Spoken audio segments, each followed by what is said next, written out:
Assalamualaikum warahmatullahi wabarakatuh. Nama saya Devika Fauzia beserta rekan saya Kintan Nurfajrianti. Di sini kita akan menjelaskan sedikit tentang konsep energi. Di mana definisi energi adalah kapasitas untuk melakukan usaha atau kerja.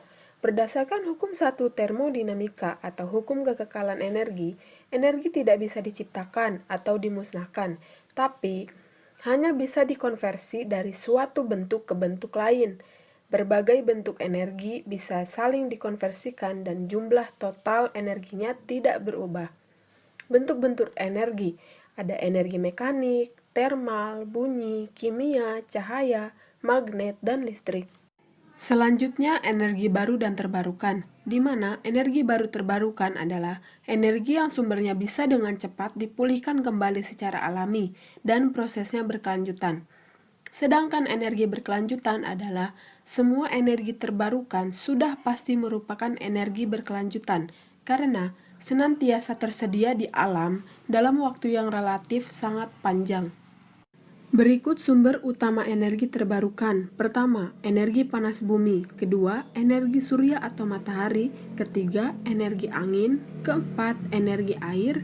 Kelima, biomasa. Keenam, bahan bakar biocair. Ketujuh, biogas. Adapun sumber energi alternatif.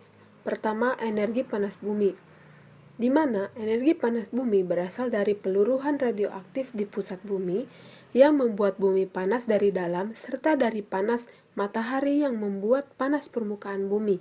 Ada 3 cara pemanfaatan panas bumi, yaitu sebagai tenaga pembangkit listrik dan digunakan dalam bentuk listrik, sebagai sumber panas yang dimanfaatkan secara langsung menggunakan pipa ke perut bumi, sebagai pompa panas yang dipompa langsung dari perut bumi. Yang kedua, ada energi surya atau matahari. Energi panas matahari dapat dimanfaatkan secara langsung atau dapat juga dengan menggunakan alat yang disebut panel surya atau sel surya. Sel surya ini dapat mengubah energi cahaya matahari menjadi energi listrik. Ketiga, energi angin, di mana perbedaan temperatur di dua tempat yang berbeda menghasilkan tekanan udara yang berbeda, sehingga menghasilkan angin. Dan energi yang tersedia dari angin adalah fungsi dari kecepatan angin. Ketika kecepatan angin meningkat, maka energi keluarannya juga meningkat, hingga ke batas maksimum energi yang mampu dihasilkan turbin tersebut. Keempat, energi air, di mana energi air digunakan karena memiliki massa dan mampu mengalir. Energi air dimanfaatkan dalam bentuk bendungan pembangkit listrik, mikrohidro yang dibangun untuk membangkitkan listrik hingga skala 100 kW, run of the river yang dibangun dengan memanfaatkan energi kinetik dari aliran air tanpa membutuhkan reservoir air yang besar. Yang selanjutnya yaitu biomasa. Bahan bakar bio atau biofuel adalah bahan bakar yang diperoleh dari biomasa organisme atau produk dari metabolisme hewan, seperti kotoran dari sapi dan sebagainya. Dan biasanya biomasa dibakar untuk melepas energi kimia yang tersimpan di dalamnya, pengecualian ketika biofuel digunakan untuk bahan bakar fuel cell. Selanjutnya yaitu bahan bakar biocair.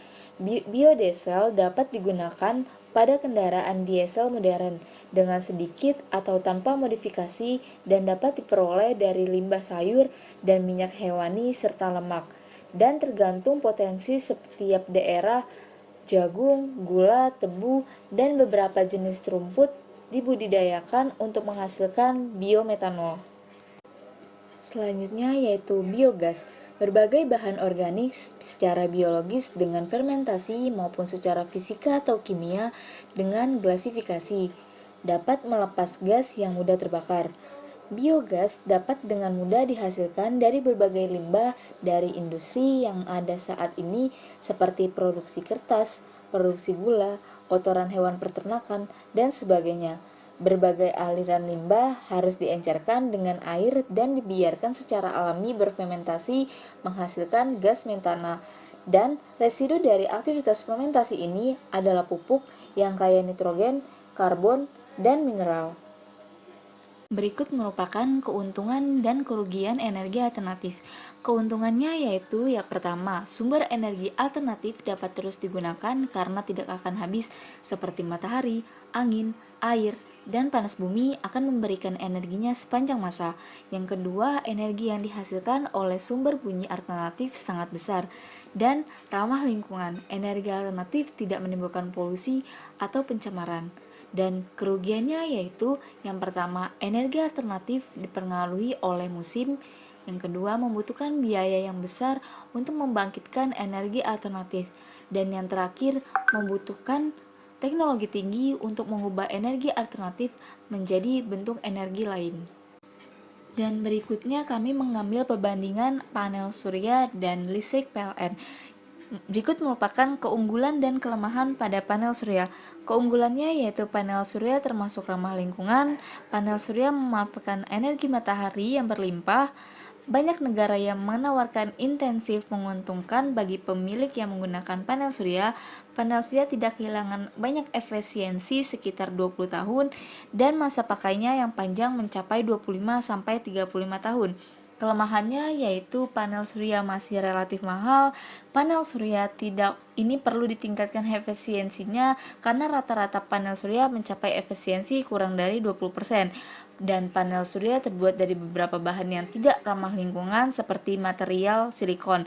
Jika tidak berhati-hati, daur ulang panel surya dapat menyebabkan kerusakan pada lingkungan. Dan berikutnya merupakan keunggulan dan kelemahan pada listrik PLN. Keunggulannya yaitu pertama, listrik PLN lebih murah dikarenakan masih disubsidi oleh pemerintah baik dari harga jual maupun dari ongkos produksi. Dan yang kedua, untuk investasi listrik PLN sangat kecil investasinya sehingga biaya pengembaliannya investasi dapat dilakukan dalam jangka waktu yang cukup pendek. Dan kelemahannya yaitu hampir seluruh pembangkit listrik PLN masih menggunakan bahan baku tidak terbarukan seperti batu bara dan solar, dan listrik PLN tidak dapat dibangun di sembarangan tempat dan sangat bergantung dengan akses untuk bahan bakar. Terima kasih atas perhatiannya, kurang lebihnya mohon maaf. Wassalamualaikum warahmatullahi wabarakatuh.